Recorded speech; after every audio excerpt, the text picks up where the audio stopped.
Hello everyone, welcome back to the War Report, and I'm going to be talking about the Joshua Buatsi win against Dan Aziz. Um, didn't fully go the way that I sort of thought that it might go. I did say that I could see it going ending in pretty much any sort of way that it could potentially end. But yeah, I did think that Aziz would be able to bring more intensity than he was sort of able to. I was very impressed by Buatsi. I was actually at the fight myself. And yeah, I'd say it was sitting there Wembley Arena is not the biggest arena, so I had pretty good seats, pretty square on to the ring, and it was very noticeable the speed difference. To be honest, that was the biggest thing that I took away from it. Um, yeah, it wasn't quite as apparent when you watch it on TV, but it was could really tell that Buatsi was just like a half second quicker to everything than Aziz was. And yeah, I think that was ultimately the difference. Like he was just picking him off every single time Aziz came in. Aziz got him with a few good jabs. His jab in particular at the start was giving him a lot of success, but beyond that, yeah, it was just too much for him in the end. And yeah, the thing is really this, having sort of watched it back and like having seen it in the arena, when I left and got home and was just seeing the reactions online and everything, I was very surprised actually how close everyone seemed to have it. Generally speaking, everyone was in agreement that Buatsi won the fight, but I was very surprised to see so many close scorecards. Really, of without those knockdowns at the end, maybe Aziz could have got a result from it and stuff like that. 7-5s, 8-4s, those type of results. To be honest with you, not even just me, like everyone that was sitting around me in Wembley Arena, it was not even any sort of debate that Buatsi was running away with the fight. Really, to be honest, I think most people really only were giving 2, maybe 3 rounds to Aziz, and yeah, it was just pretty clear that Buatsi was just better on the night. But yeah, definitely great experience going to it. But a bit of a weirder atmosphere, the fights that I've gone to before, they've always been British guy against a foreigner, and obviously everyone in there supporting the British guy. Um, this one was a lot more of they're both really likable guys at the end of the day. Like Buatsi, I'm saying this as someone that does like him. He's a little bit boring, but he's very uncontroversial. He's an Olympian, so he's going to have that sort of popularity behind him. But he's very There's no reason to dislike Buatsi really. Um, Dan Aziz is, for me, he's one of my absolute favorite fighters, just in terms of you know the fighters that I most support really, just because of his story and the way that he's come up and everything. He's just a very inspirational sort of figure, I think, really actually.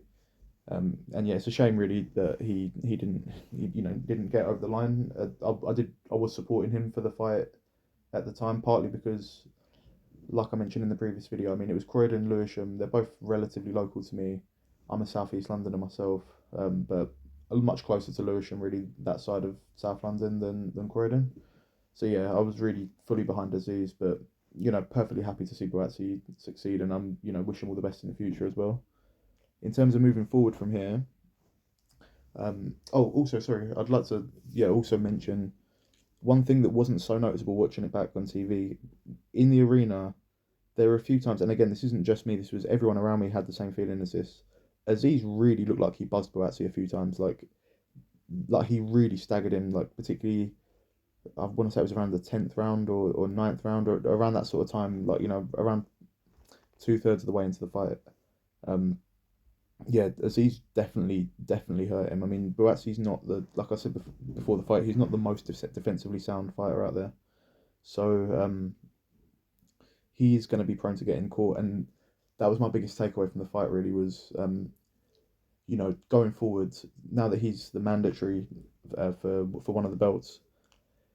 If it is a case that he ends up fighting Beterbiev, so generally speaking, my thing is, in terms of any other contenders at light heavyweight fighting the two top dogs, generally speaking, I'd actually say that most people have a slightly better chance of beating Beterbiev than Bivol. The reason being that, if you can't, there's very few people that can even get near Bivol to be able to beat him.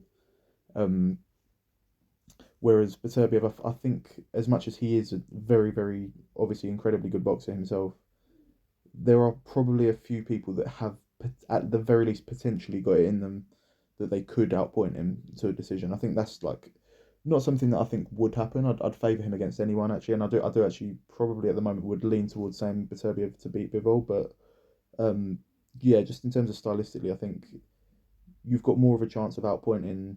Um, I'll put it this way: you've got more of a chance of outpointing Beterbiev than you have of definitely of outpointing Bivol and even getting close enough to Bivol to hurt him enough to knock him out. So yeah, with that being said, Buatsi specifically, I actually honestly think he'd have more chance beating Bivol than Beterbiev. I think Beterbiev would honestly just take his head off.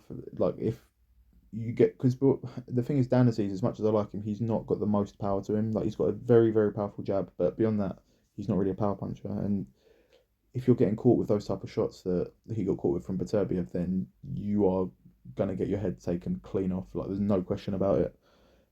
Whereas yeah, against Bivol, I think Buatsi is such a sharp puncher that and like I say, that hand speed is real. Like he really is like very sharp with those punches. Like I think he's actually one of the few people I'd say that's got it in them to win quite a few rounds against Bivol. So yeah, I would say that I don't think he'd beat either of them to be honest. I don't think anyone actually in the whole division would beat either of them apart from each other. But yeah, that's my honest feeling from it. So yeah, we'll see how it plays out in the future. But in the meantime, I'd actually probably like to see him just fight Anthony Yarde. To be honest, I don't know if he will. I've got a feeling they might wait it out. But yeah, that for me is the fight that should be made. But there's other options out there anyway. But yeah, that or Gvozdyk would be a nice one. But yeah, Yard for sure. I think would be the one that I'd want to see.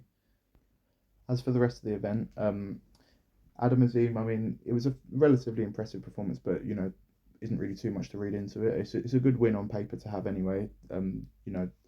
Obviously he was European champion Azim going into it, but he never actually won it from the European champion. He won it, as a vacant belt from Petitjean, who'd lost to Paulson. So yeah, definitely it's a good. It removes any sort of asterisk around that. But at the same time, obviously winning, that early in the fight because the guy had to stop with a dislocated shoulder. Couldn't do a Danny Williams. Yeah, but no, like it's not. There's just not really much to say one way or another. But he was looking pretty good beforehand. It did look like he was going to be heading towards winning the fight, but obviously you can never really say that one way or another when it's that early that the fight gets stopped. And then yeah, the real actually probably might even be the biggest talking point from the fight is Ben Whittaker. Um, Now, me personally, I can see both sides of the argument. I can see the whole thing of obviously him being against, journeymen at the end of the day, um, doing all that showboating.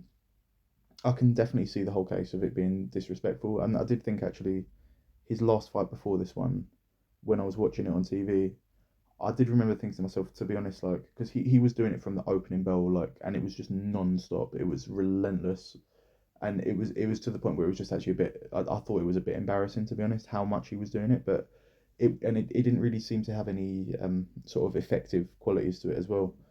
This time, with this fight against Gradia, um, I'll be honest with you, being in the arena watching it, it it really just woke up the crowd so much, and it was just amazing to watch. Everyone in the crowd was absolutely loving it.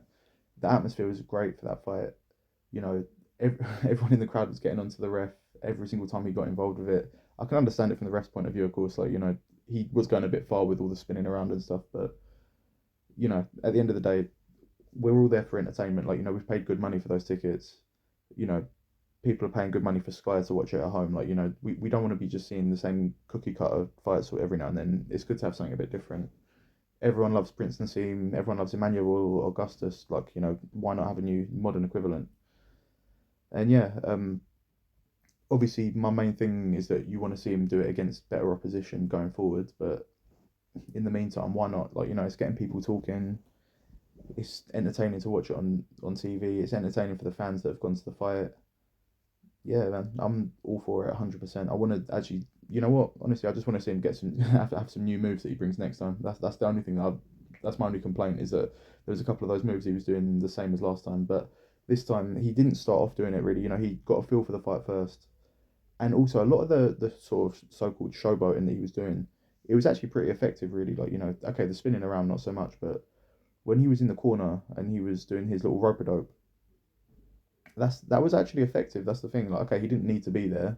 He put himself in that position so that he could do it, but still, like, this, it wasn't just like for the sake of doing it entirely. Like, it did kind of show me, just watching it, you could just see the talent level, to be honest, as well, that he had. It was very clear to see how quick he was, how long his arms are. His arms looked enormous in person. How sharp those punches were. Like, those uppercuts looked lethal. Again, obviously, you got to factor in the quality of opponent, but still, he looked like, he just felt like someone that, you do just get this sometimes when you see someone while they're coming up, even if they're against a sort of journeyman. And I think Grady, calling him a journeyman is like, he's at the upper end of journeyman. Let's put it that way. But there's sometimes you can see it, and it's like, what, regardless of the opposition, you can just see the quality there.